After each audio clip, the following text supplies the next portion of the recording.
Welcome to a quick edition of the Selby's Godcast, one in which Triston McKenzie has been designated for assignment. Zach, a move that we've talked about for the last couple of weeks. What is the point for this organization where they decide we're going to go in a different direction? Is it just coming down to they need a roster spot?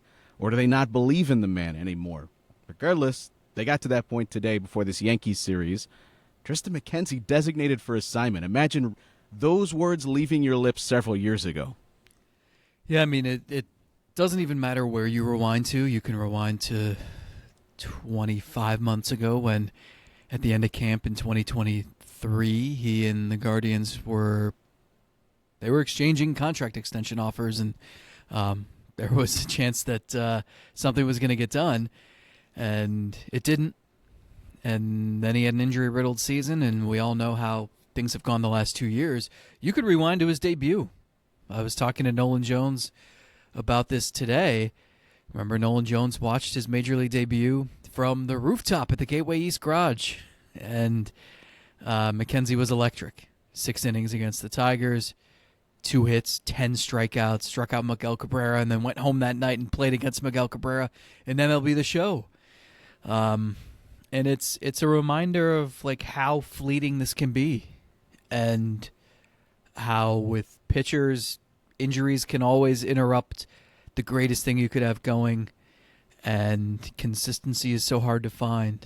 And for him, the 42nd overall pick 10 years ago, a guy who was a top prospect, a guy who finally burst onto the scene, then had some struggles. Then in 2022, it looked like, he and Bieber are going to be at the top of your rotation for years to come, and really neither guy's been the same since October of 22. So it's a sad fall from grace. Anyone you talk to is going to tell you he's a beloved teammate. He is, in my book, he's like a top 10 dude who I've come across in 15 years.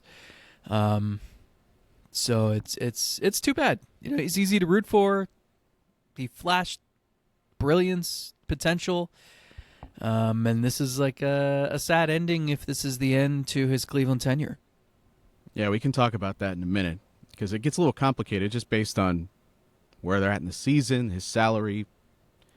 But just talking about the person, how many guys could be poor for their organization, so much so that they get DFA'd? The fans, they understand the reason for it. I understand the reason for it. As painful as it might be, how many guys would the fans actually of that organization be okay if he went somewhere else and had success? Like, you're going to root for him once he leaves. It's such a sad exit, because we just saw that 2022 that was incredible. And watching him in the postseason, it was so much fun. He looked like a guy that could handle anybody's lineup in that season. And it's been a tease since then. He's chasing it. I think fans, the organization, probably chasing that high of 2022.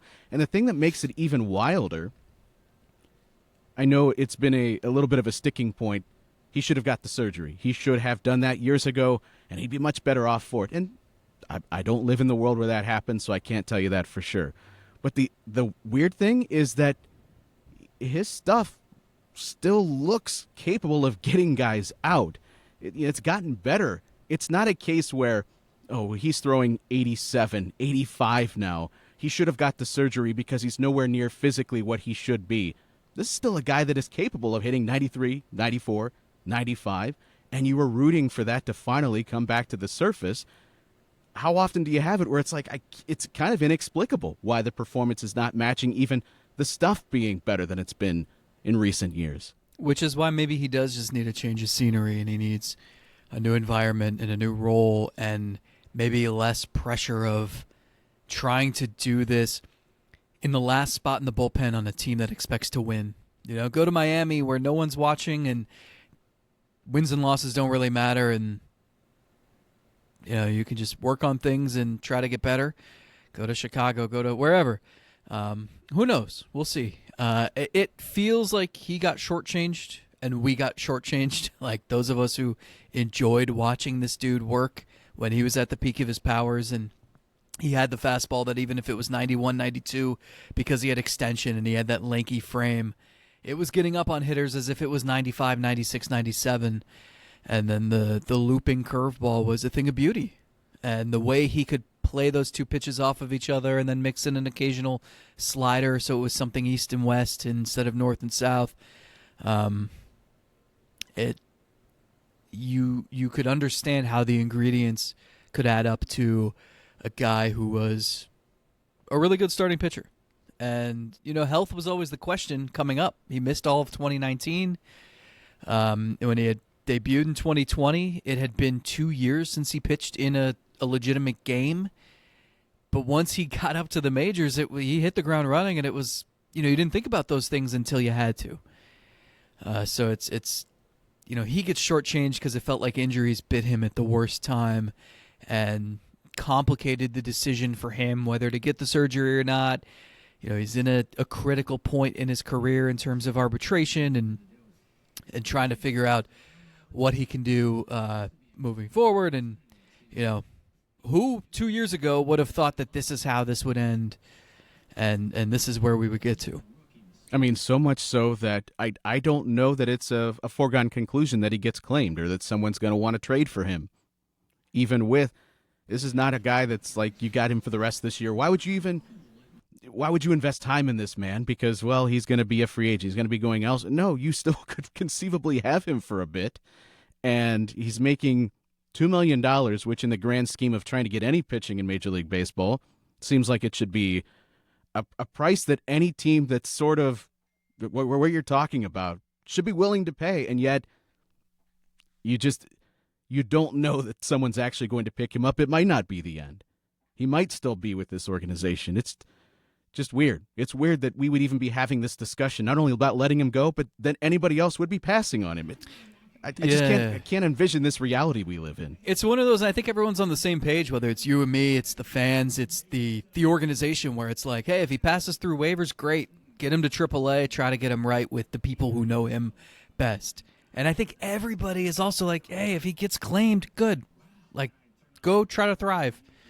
It'll be interesting. I mean, he's got most of his salary remaining, so a team, it's not just a roster spot they're devoting to him. It's nearly $2 million, and there are probably some teams who say, well, if Cleveland couldn't figure it out, like, do we think we can? I don't know. Is he healthy? Is he okay between the ears? But man, the investment the confidence could still be there because he's not a free agent until after 2027. That's part of it too. So it's not why take the time and effort if it's not going to result in it? If you put in the effort and it works out, you might have a pretty good starting pitcher, but it just doesn't feel real at this point. All right, so let's wrap this up. It was just a quick reaction show here. You were around the clubhouse. Just what was the team's reaction to the news? Stephen Vogt's reaction to the news? Yeah, I mean, I think everybody involved, it's a difficult decision, and I had a couple players saying like just how much this side of the sport sucks, and I'll tell a little story.